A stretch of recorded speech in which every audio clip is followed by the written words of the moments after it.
Well, welcome everybody. My name is Tom Springer. I'm going to kick us off here and walk through a presentation for tonight's meeting. Right now we have about 30 or so participants. Not sure how many exactly will be joining us. We sent the invitation out to a couple of hundred and encourage people to share. So numbers may come up and continue to change as we go through. For a minute, I'm going to stop sharing my screen and just make eye contact with everybody here on my laptop. I appreciate you taking time out of your evening today to go through this public meeting. We had a similar meeting earlier today with some local leaders in the Prospect area, and that was pretty good and effective. So I know some of those may be joining us or not. We are recording this meeting, as you may have seen the notification pop up, and we will make it available on our webpage for the project, and I'll talk about that toward the end of the presentation. What I'd like to do is encourage everybody to use the chat comment at the bottom of your screen. And I'm going to start sharing my screen now, so I'm going to show you some tips on using Zoom if you are not familiar with it. You can raise your hand. That's one option. The chat allows everybody to see your comments, and that's sort of the best way, I think, to put comments in, and then we can address them as we go through the meeting. All those tools are available if you're on a mobile device or if you're on you're not laptop. sharing yet. I am so sorry. Hold on.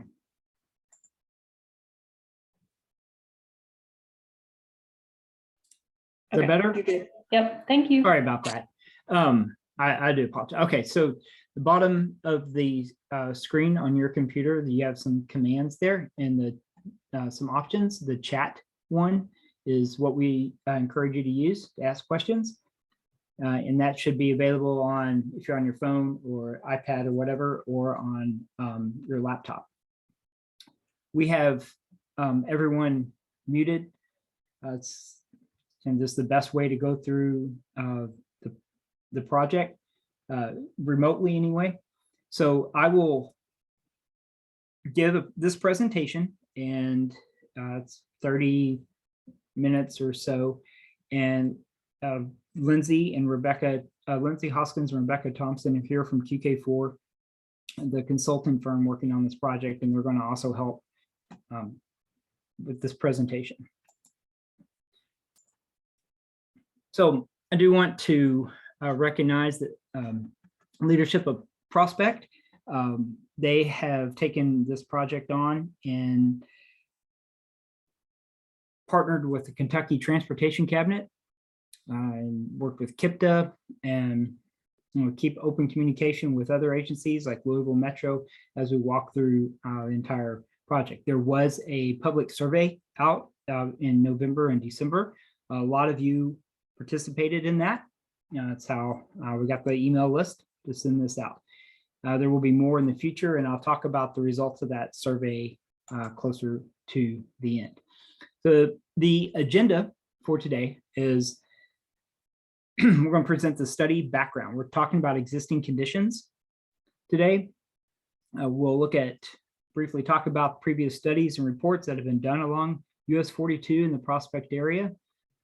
We're going to talk about the roadway itself, and the system, and the geometry of it, including the traffic analysis and safety analysis. We'll touch on some environmental resources along the corridor. Talk about the community involvement and other opportunities for involvement and the next steps. As you can see on the right, the study area is from Kentucky 841, Gene Snyder, north into Prospect through Prospect proper, Carslaw Court area where Kroger and River Road come in, and then extending out to Rose Island Road, all within Jefferson County. The big picture project to answer some questions that we always get about when will any changes be made? When will we go to construction? Well, it's a long ways off, and we take our time in these projects. They always take longer than we anticipate. You can see in the top right, got the Prospect US 42 logo. They're pointing at project planning. That is, in theory, year two. Year one, we identify this project, something we need to do. And in year two, we start doing this planning process where we identify the problems and the needs and issues, and hopefully recommend some improvements through public input. As you'll see, there have been other studies done on US 42 also, because you really want to get this right. Because when something then moves into preliminary design, environmental analysis, the next phase is around that roadmap. You get closer and closer to construction. And once things are built, they're built for good for a long time. So we do take our time and try to do a very thorough and open process to make sure we get the best set of recommendations to go forward. So that's a big picture, like 10-year or so process from start to finish. In the more immediate schedule, we're currently in the planning phase here on the left, where KYTC and Prospect are working together. After the planning study, we'll identify a host of improvement concepts, and then there's a process to get those funded. And there are different pools of money we can go look for, if they're safety projects or pedestrian projects. And we'll work with KIPTA, the Metropolitan Planning Organization, Kentucky Transportation Cabinet, Federal Highway Administration, to help identify what can be funded and what can be advanced on what schedules. And then as things go to implementation, especially on US 42, it is a federal route. The Kentucky Transportation Cabinet is responsible for it. So they'll take it to the next level there. So now, a much shorter timeline and schedule on this planning study, we have basically just begun. We have spent a lot of time since about October collecting existing conditions, traffic and crash and all those stuff that we're going to talk about. And we're moving into the phase that after we have this public meeting, we're going to start considering a broad range of alternative concepts. Some have been floated around. Some of you have some in your minds already. All options are on the table, and we're going to weed through those to examine short-term, mid-term, and long-term type concepts. Short-term concepts could include, restriping or signage, easy things that you can do, maintenance work, cutting back vegetation for line of sight, things that can happen pretty, short-term. Mid-term, things that may cost a little bit more, like maybe lighting or guardrail, or other concepts that can be done within the right-of-way that aren't major construction projects, but can really improve safety and travel efficiency. And longer-term projects are ones that would require some reconstruction.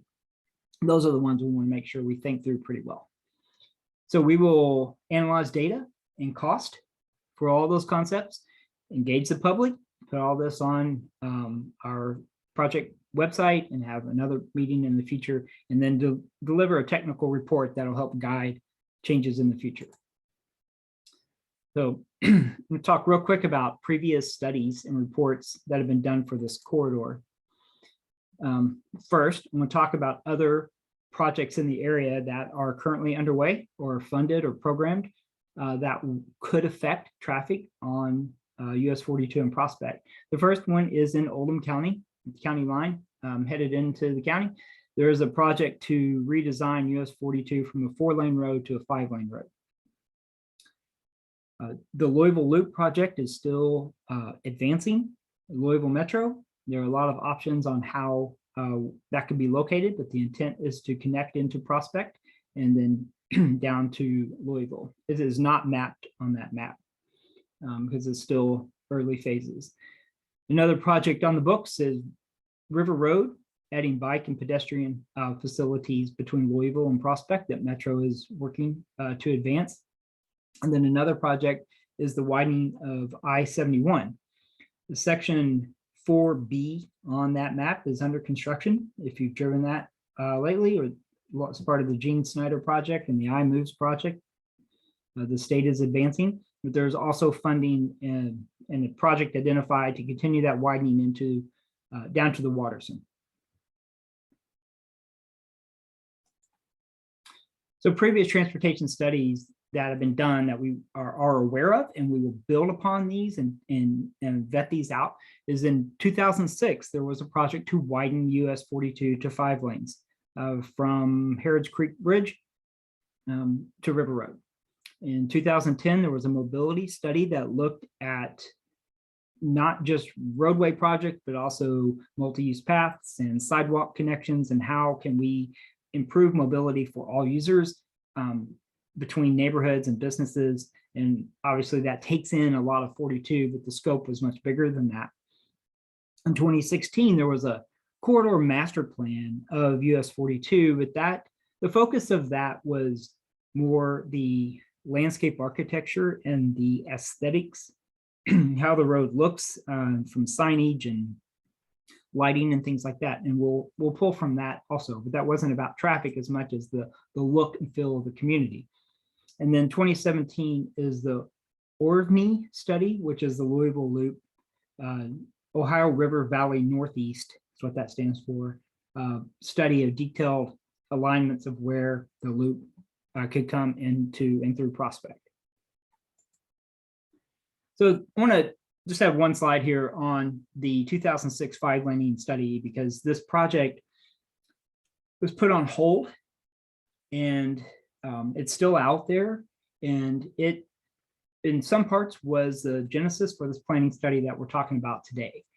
It was the design of a 5-lane road with sidewalks, looked at sidewalks on both sides of the road. So it's still out there. It's just kind of on hold until we figure out exactly what we want to do with 42. So I'm going to hand it over to Lindsay Hoskins with QK4 to talk about roadway systems and geometry of US 42. Thanks, Tom. You can go ahead and switch to that next slide.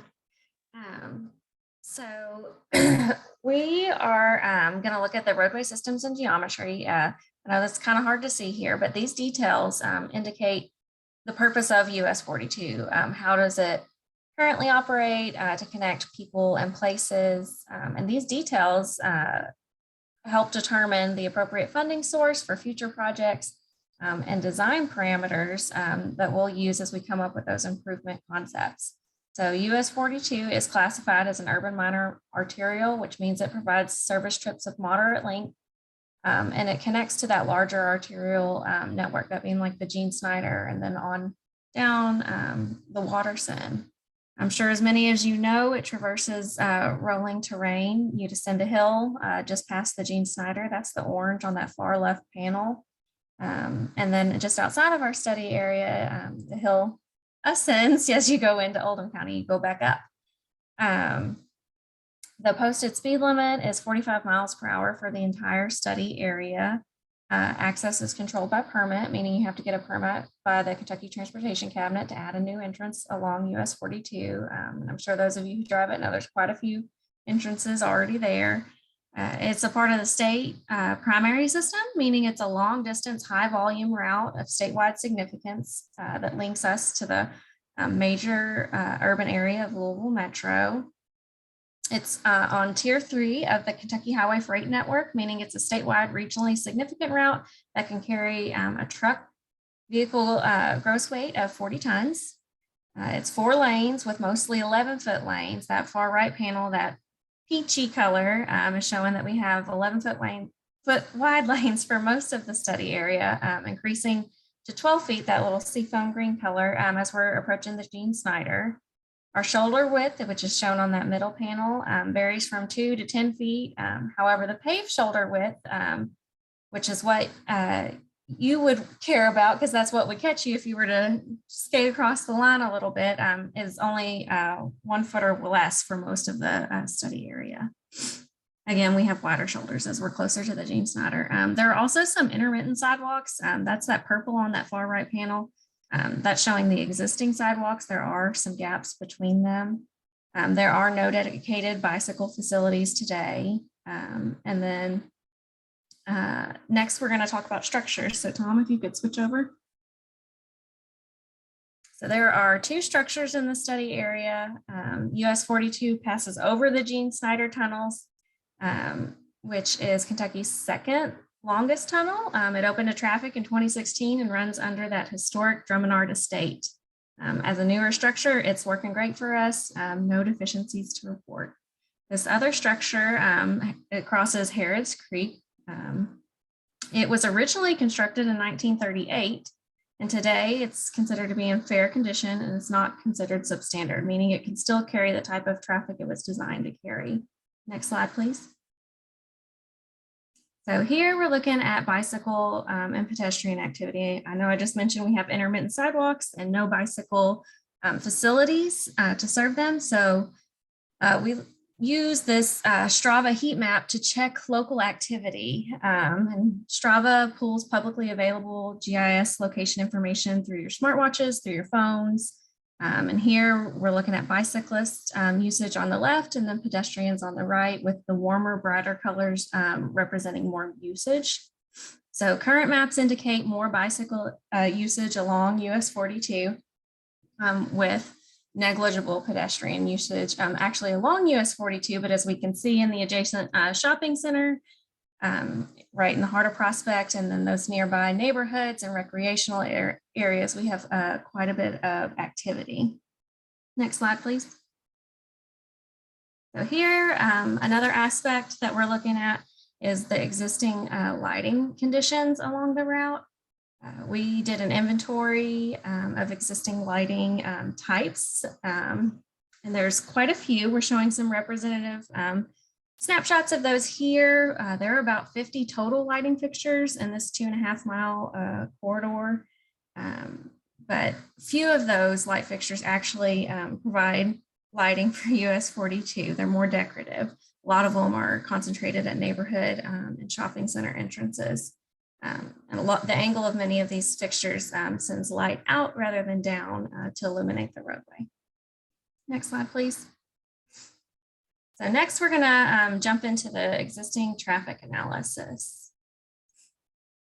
So we collected 12-hour turning movement counts at the locations listed here and then circled on the map to the right in the fall of 2021 to provide up-to-date traffic information. The one circled in blue means that those cameras were connected, and that allows us to determine the travel time between them. And then these purple gateway lines, that informs KIPTA streetlight data as they pull that for us to allow us to look at more regional flows to see where people are going from US 42. And why this is important, all of this data that we're collecting and walking through with you, as well as reviewing historic traffic data, some drone footage and speed data, helps us to build our VISM microsimulation traffic model, which forms a baseline for future traffic projections and allows us to test these different improvement concept scenarios that we're going to look at in the next phase of this study to see how traffic will flow. Next slide, please.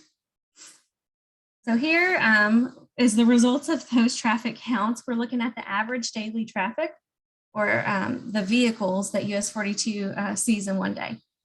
The table's showing these by segment, and these are also called out on the map to the right. So there's quite a bit of traffic out there. We carry anywhere from 19,000 up to almost 34,000 vehicles per day, depending on where you're at on US 42. Next slide, please. So we know how much traffic we're moving, which seems like a lot, but how is that operating? So level of service, if you're not familiar, is a qualitative measure that we use to describe traffic operations. It typically represents your perceived traffic conditions. So looking at our table, similar to a grade you would receive in school, it ranges from A to F, with A being the best. It's free flow, easy to maneuver conditions, and then F is the worst. It's stop and go conditions with lengthy delays. In urban areas, level of service D is typically considered an acceptable level of delay. Next slide, please. So looking at the intersections as a whole, which averages all of the movements together, so your left, your through, your right movements on all legs of that intersection, They operate at level of service D or better overall during the AM and PM peak hours. So that's your morning and evening commute, favoring heavy US 42 through movements. And that's likely because of all the signals that we have on US 42 wanting to move traffic through there. So here we're calling out 6 intersections on the right, which have turn movements operating at level of service E during one or more peak hours, mostly for those left turns. 2 movements are over capacity at Timber Ridge, which is called out in red. They're operating at level of service F in the PM peak. And next, we're going to take a look at some drone imagery. So next slide, Tom. So here's a snapshot of one of our drone videos. We use this information to calibrate that traffic model and to capture existing operation issues. Excuse me. So here we're looking at US 42 at Timber Ridge Drive. And we can see there is not enough left turn storage as the cars are spilling over into that gore area. And then in this right-hand through lane, we can see a pretty long queue compared to the left-hand through lane. And this reflects typical driver patterns of avoiding following people in that left turn lane for fear that they're going to make a left at the next intersection. And then also in anticipation of that dropped lane as we get into Oldham County. Next slide, please. So another factor we consider is travel speeds. We collect representative traffic flows through those peak periods by driving with the flow of traffic with a GPS data logger in our car. So here we're comparing the posted speed limit, that pink line on the left, with the AM peak, which is that center turn or that center panel, with the PM peak, which is our far right panel. So the warmer colors represent slower moving traffic. So as travel speeds in both those peak periods, we can see significant slowdowns at several intersections. And we also wanted to point out that coming down the hill near Bridgepoint, it's pretty easy to pick up speed on that descent. Top speeds were greater than 55 miles per hour. And then through town, more towards the center of our study area, speeds were typically 30 to 35 miles per hour during the afternoon rush hour. Next slide, please. I think we're ready to open that Vissen model. So now I've talked about it a few times, so Tom's going to switch over and show us a quick video of it so you can see what that looks like. So here we're looking at the PM peak period, and this is so we can see how the traffic is moving and how we're going to build on this model in the next steps of the study. So we can see a queue of those vehicles waiting to turn left, go back toward Louisville. Now we're driving north. We're really flying north, I guess. But we can see a steady stream of traffic. Maybe a light just turned green and they're all getting released here.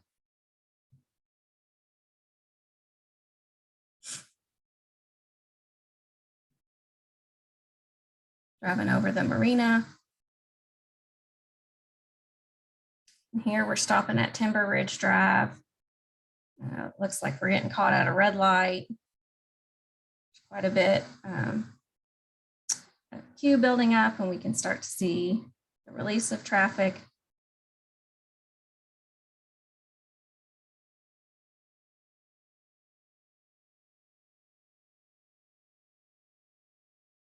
Moving further north, we get another green light here at Fox Harbor.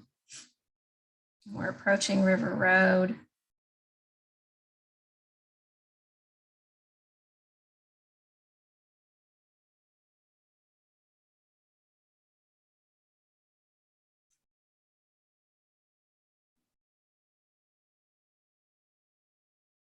And here we're driving on past Hunting Creek. If you're familiar with the area, seeing how the traffic streams are flowing. And then here we're at Covered Bridge Road is on the right, and then Rose Island Road is that top left. And we had a brief queue at that light, but it immediately turned green. And we can see the steady flow of traffic going back home toward Oldham County in that PM peak.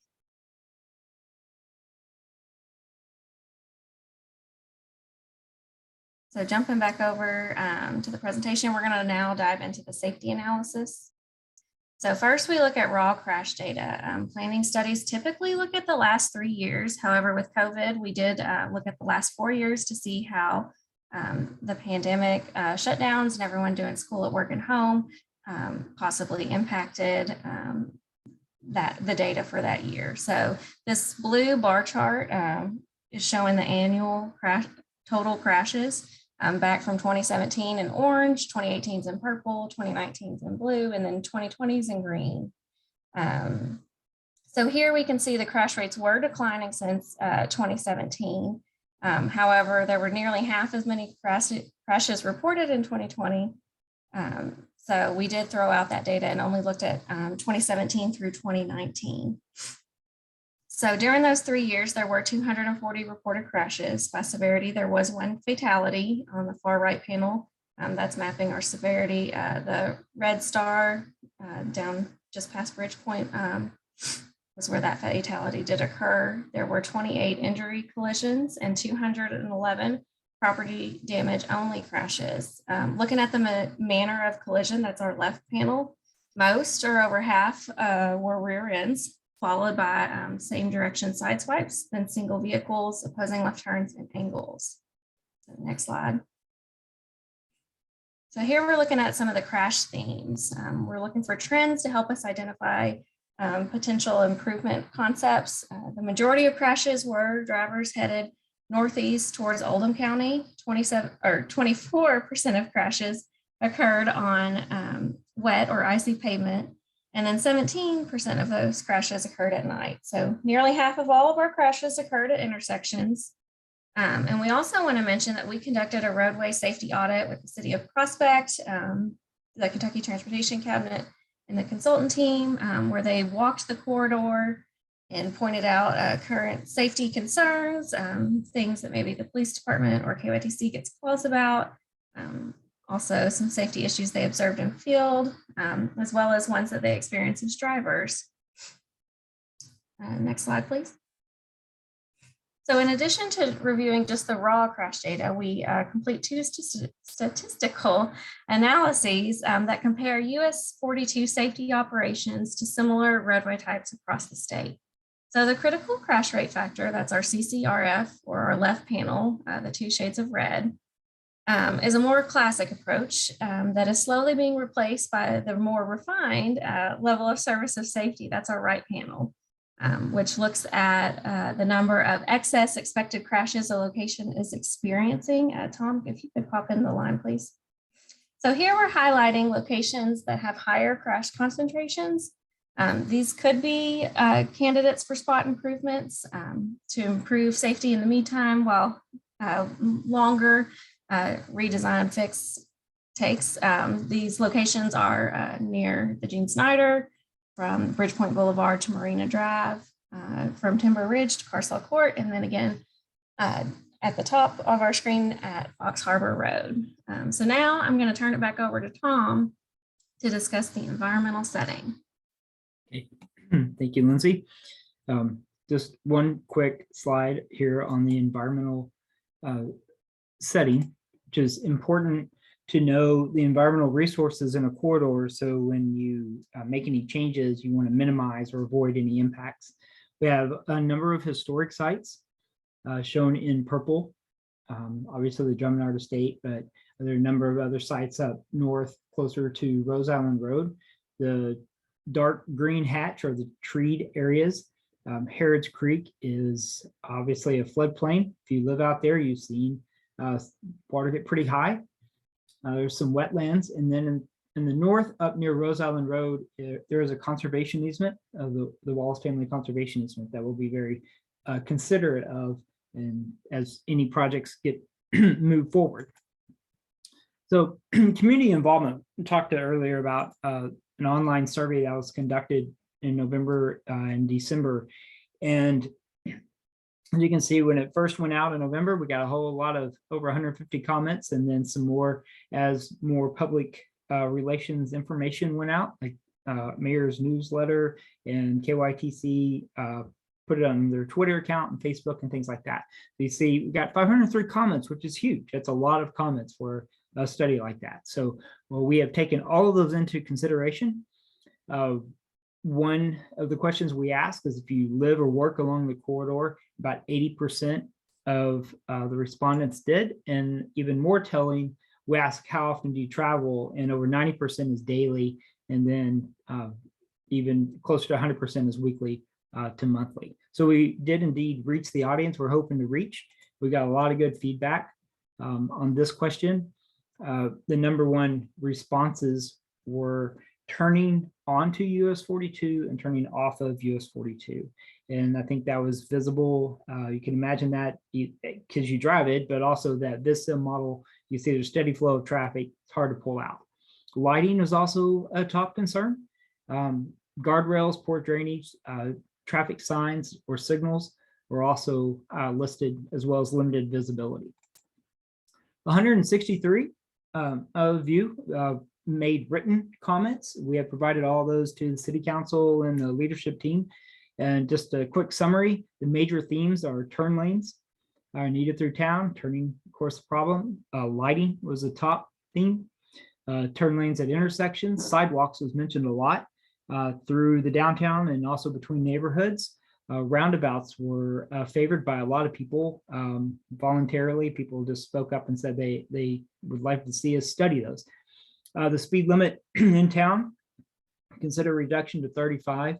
Enforcement is an issue, coordinated signals, and then connectivity. And no surprise, on the right of the intersections mentioned both. #1 was Starbucks by name, River Road, Bridgepoint, Timber Ridge, Rose Island, the southern entrance, and Hunting Creek. We had and still have an interactive GIS based crowdsourcing map where people can drop in a comment and say, here, I have a problem. We've received 108 comments to date. That map is still active on our webpage. I'll show you in a minute. And before I get to that, I want to talk about the overall schedule.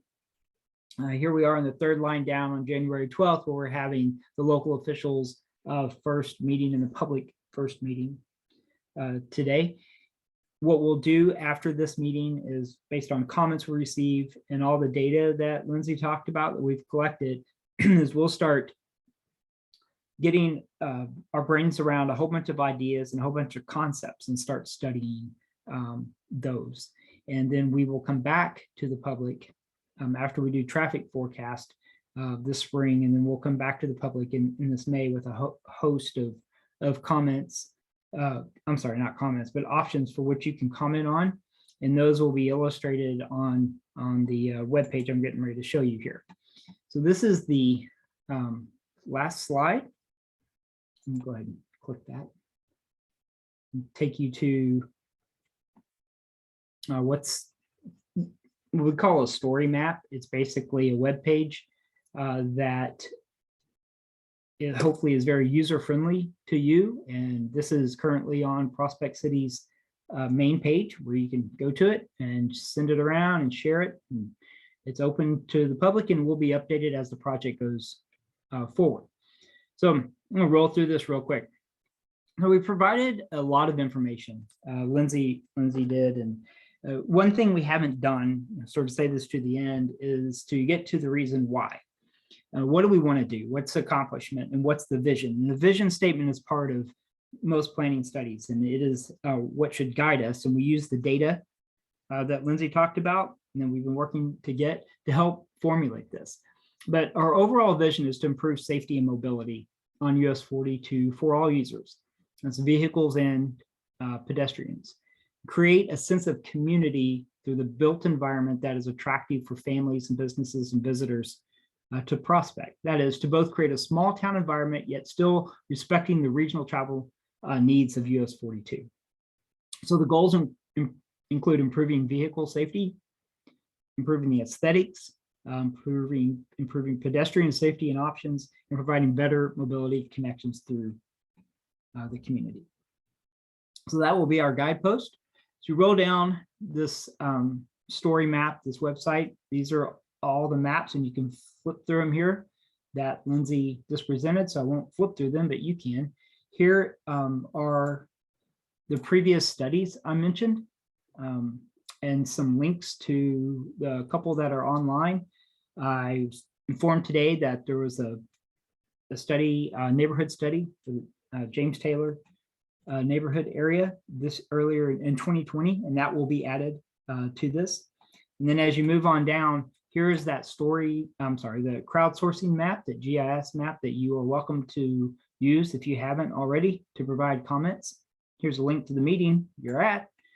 And then here is a comment form for anybody that will stay open, and you can provide any comments you want at any time and include your email. And, we encourage you to share this, send it out on your social media, neighborhood groups, or whatever you've got, however you wish.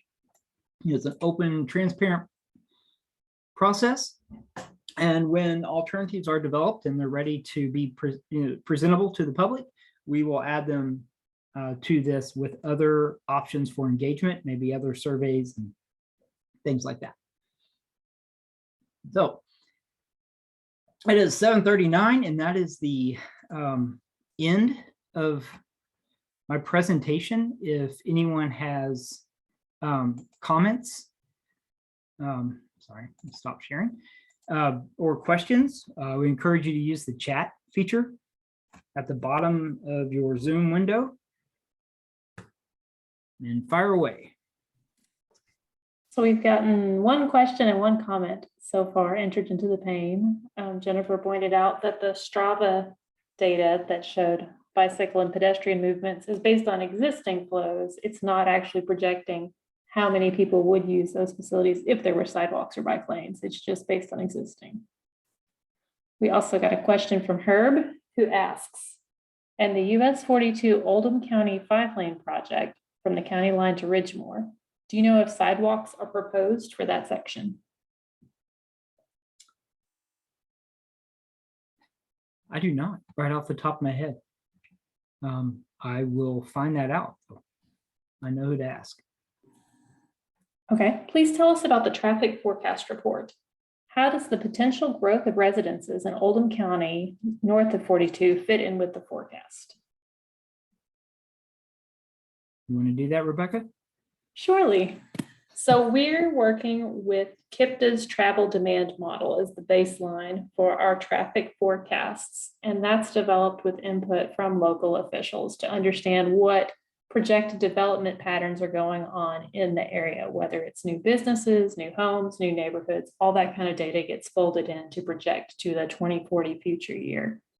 So once we get those projections back, we can review it and make sure it jives with what we've heard here locally to make sure that the snapshot we're getting of those 2045 projections are consistent with what we think is a realistic expectation for the area. Next question, from the 30,000 foot level, can you speak to anticipated costs or payments for the project that we're considering? Well, I'll speak briefly to that. For the long-term projects, any rebuild and reconstruction, they're expensive. They're hundreds of thousands to millions of dollars. And a lot of that depends on how much land you have to buy and how many utilities you need to relocate. And so we will do a cost estimate for each concept, so we know what a planning level cost estimate is. And those cost estimates are based on the most recent bid items from other similar projects in and around the area. We get from KYTC. And so they're about as reliable as any planning level cost estimates can be. They do get, expensive.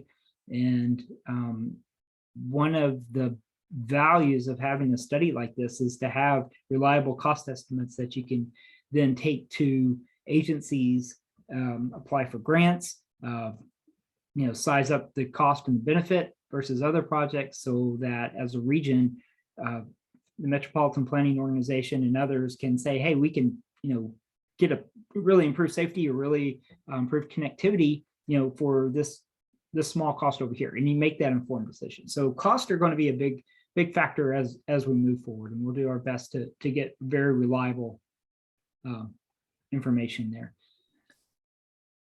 I would just add on to that, that we'll have better numbers to talk about in that next meeting coming up in May. The next question asked, which neighborhoods received the survey?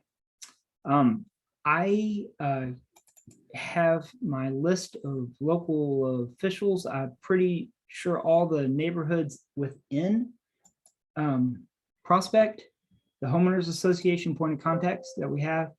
I know all the major ones did indeed receive that study. I can't open that file right now, but it was, I tried to get as big a reach as possible and encouraged everyone who got it to share it with whomever they could.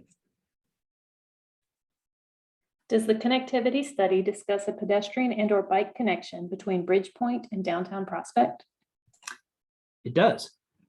It looked at a concept of a multi-use path or sidewalk from Bridgepoint along US 42 and then a new bridge over Harrods Creek. Something on the order of like you've ever seen those golf cart bridges? They're prefab bridges where you bring them in and set them down you have to pour abutments, obviously. They have a lot of them in the Parklands, if you've been through there, and then tying that subdivision in. So that idea was considered and received some favorable input 12 years ago when that study was done. What are typical considerations as to whether to widen and add turn lanes or to put in a roundabout? Can you use Rose Island intersection as an example of those options? Now, that's a great question. Well, the considerations include the traffic volumes, the level of service that Lindsay talked about. What are the worst movements? Who has to suffer, or wait the longest? How many vehicles are making that turn and what type of vehicles, and then the crash data. And so we see a lot of rear end crashes. We see a lot of congestion reduced related problems. And so we would want to consider options that reduce that congestion and that opportunity for those rear end crashes. Likewise with angle crashes, we would want to reduce potential conflict points with the angles. So roundabouts are talked about a lot. I know they were mentioned in the news blip, WDRB. They've popped up here a few times. Roundabouts do indeed reduce the number of conflict points significantly. You reduce those angles where vehicles are going and posing, crossing each other for those type of intersections. So it's basically traffic volumes and crashes, and then obviously you got to include how pedestrians are going to get across there, and a concern that whether they have good sight distance, and where they're going, and what the major movements are. Hope that answers that question. And then, Rose Island, we would have to look at that as a T intersection there. What the problems are and then what the solutions would be. And one could be you're sitting there in a traffic through lane waiting to turn left. So your inside lane's basically operating as a turn lane, and you're worried about people seeing you as they approach you, and are they going to rear end you? And then pulling out of there are sight distance issues. So we will look at those details at Rose Island as well as all the others. This next comment hits on that theme about left turns and positive separation. He says, individuals in the right-hand lane are intentionally avoiding being caught behind a car which wishes to turn left, but also to avoid being only inches from cars going 45 miles an hour in the opposite lane. Some separation with a boulevard and a left turn lane is necessary between the left north-south lanes for safety along River Road. A designated right-hand lane from 42 to River Road would help reduce traffic that backs up. Please, please, please consider something for folks who need to make a left-hand turn onto US 42. I intentionally used my brake lights several times, hoping I've caught the eye of an individual driving behind me. Again, my greatest issue living in Prospect is turning left with oncoming traffic being inches away at 45 miles an hour. Is a grass boulevard a possibility with a left-hand turn lane and a viable possibility? That's an excellent comment. So we will look at these exact types of comments. That's why we're having this meeting. The concerns you bring up about turning left onto and off of US 42 are very valid and very common. That's what we see all over the place. And I will add that in general, a 4-lane undivided road like we have is one of the highest crash rate type roads out there. People think people will stop and let someone turn left, and while someone swings around them on the outside lane, and can be dangerous. It's speaking in general. We see some of that on US 42 also. But all these ideas are great, and a grass, boulevard with possible left-hand turn lanes is a concept. We're in the planning phase, and our job right now is to not throw anything out, but put everything on, and let's take a look at it and respond to this, and be able to respond to this comment through our planning study and the alternatives we look at. How important is the traffic forecast report in determining benefits of implementing improvements? Well, we have to design to solve today's problems, but with an eye into the future, so that 25 years from now, we've developed a concept that continues to work. It gets tricky sometimes. You don't want to over design and building for 100 years from now, because traffic and the way people move will change and does change. But the traffic forecast will be taken into account, and we want to make sure that we are looking toward the future, and that will be definitely part of the benefits of how much we're improving flow and safety for current drivers and the forecasted volumes. And as a state and federal route, the state and the Federal Highway Administration will want to know, how does this work in 20 years, and what's a 20-year forecast, and was a solid traffic forecast developed and coordinated with the traffic engineers. We will do those things. Sidewalks for pedestrian and bicycle traffic along 42 in the proposed corridor would be awesome. Great presentation, and thanks for the information and invitation to connect.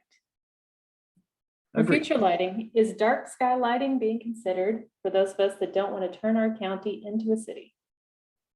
It's an excellent question. And yes, we understand that lighting is for safety, and we want people to be able to see on the road, and we want the lights to stay on the road and point down to the road and not light up the night sky. I think those type of comments have been reiterated by the city leadership. And I think we'll definitely look at lighting structures and lighting type bulbs, and what I'm trying to say, just light design that pushes the light down and doesn't spill over into neighbor property or up into the sky. What level of priority do adding sidewalks and neighborhood connectivity have? Since all the neighborhoods have their own HOAs, how do you get them to cooperate on connecting?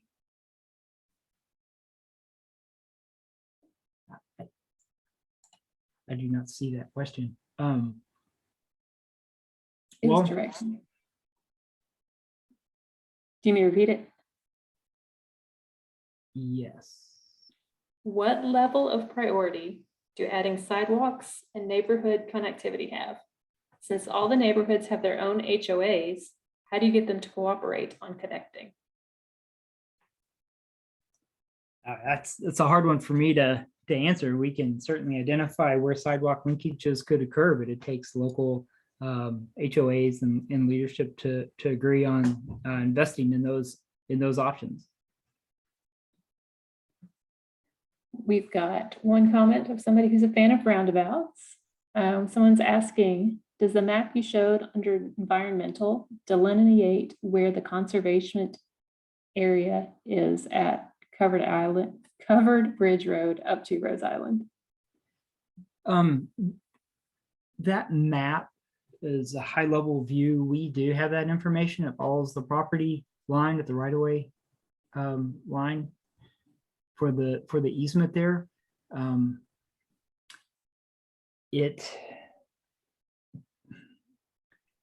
It's all on the Ohio River side, sort of the north side or the west side of 42 there. So it's not really from Covered Bridge Road, but it's from Innisbrook, I think, subdivision up north toward Oldham County past Rose Island Road.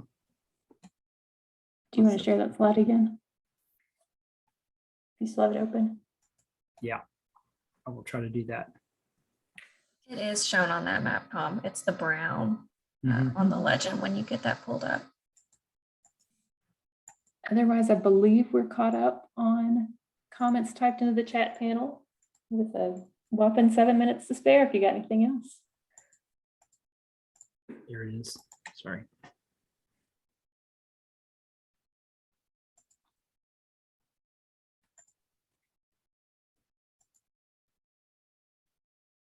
All right, hold on. I will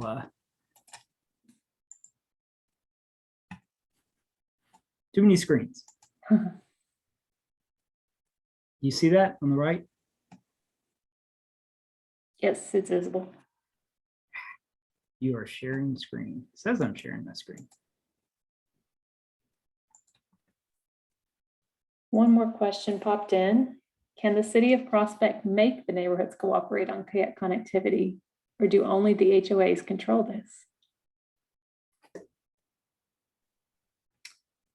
Is there an option to let our mayor or others speak?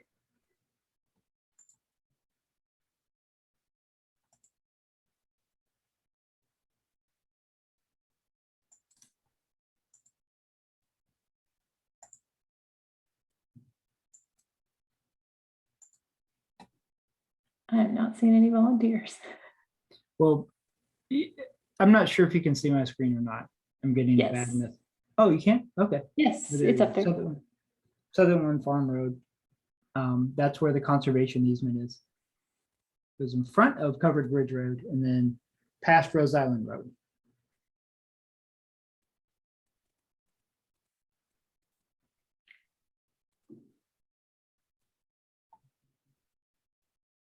Great, I will try and get a clear answer to that one and follow up with you, even if it's not during this call.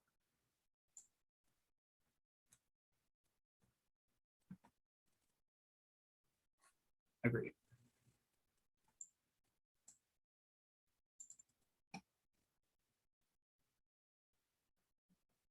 All right, last chance. Anybody else have anything, comments, questions? As Tom mentioned, we will post a recording of this meeting on the story map as soon as we can get it processed and uploaded. So check back for updates. That is correct. We've been asked to post the video of it, and we'll do that, a link to that. And they'll also put a PDF of the PowerPoint so you can have access to this information. Oh, we've got a hand raised. Zoom user, if you want to unmute yourself, you can ask a question. There should be a pop-up button.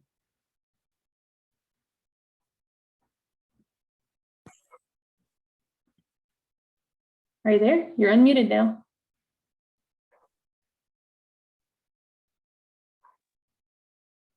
Is this me? Yes, yes, we can hear you. I am so sorry. I don't know how I raised my hand. Oh. So, Fun surprise. Okay. Evan, I'm going to ask you to unmute if you had a question instead.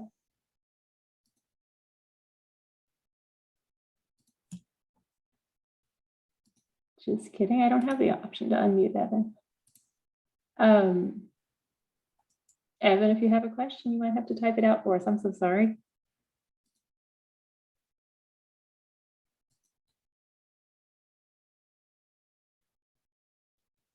Oh, we have one other one of tying Rose Island Road into Covered Bridge Road. Is that making it one intersection instead of two? I think that's a suggestion to look at for future concepts.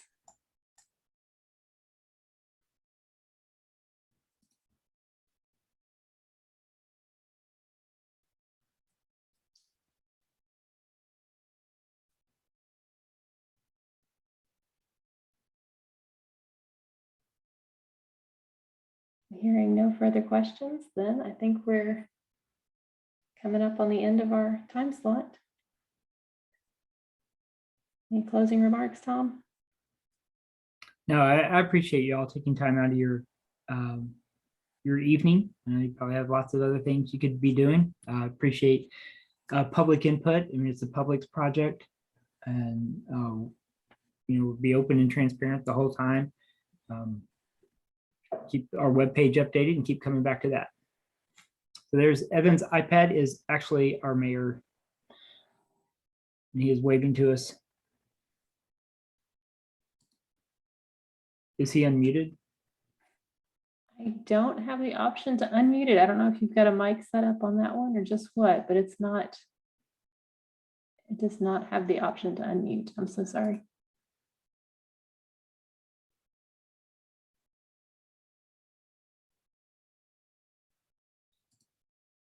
Still.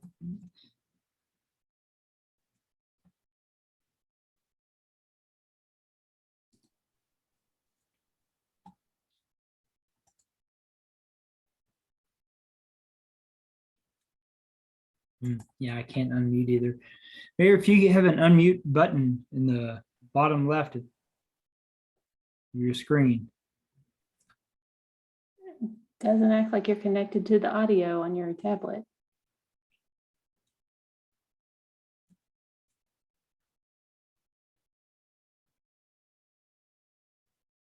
Oh. Here we go. Now you should be able to unmute.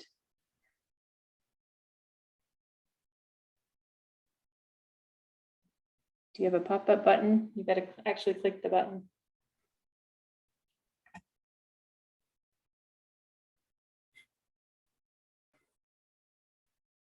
Can you hear me now?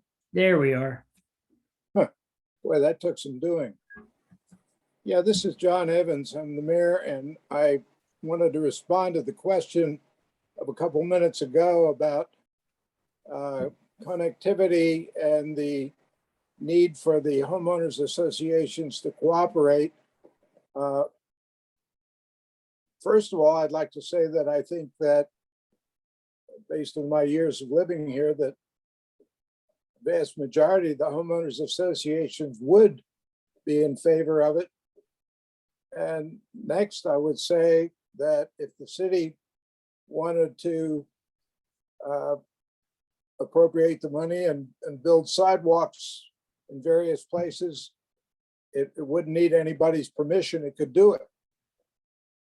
So it doesn't, if one homeowners association, against my opinion, said, oh, we don't want any sidewalks, we could put them in anyway. I don't know what we would do. That'd be up to the city council to appropriate the money. But it's my opinion that if we wanted to build sidewalks in the city, if the council appropriates the money, we can do it.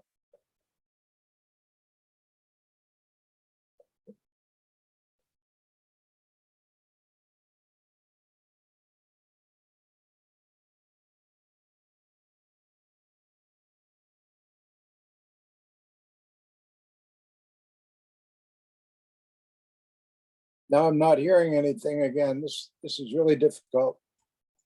Oh, we hear you just fine though. Well, now I just heard you, so I guess everything's cool. Yeah, we're hearing you. What time did I answer the question? I think so.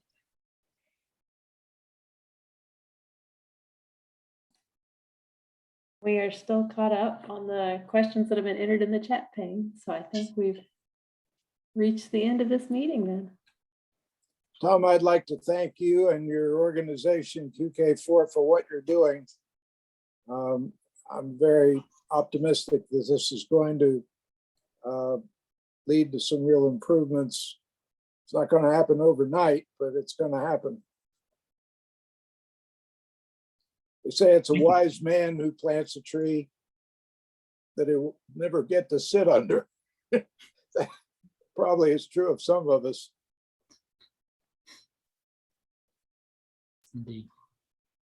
Well, thank you. And I thank everybody again for joining us. And that's all we have. All right. Have a good evening. Thank you.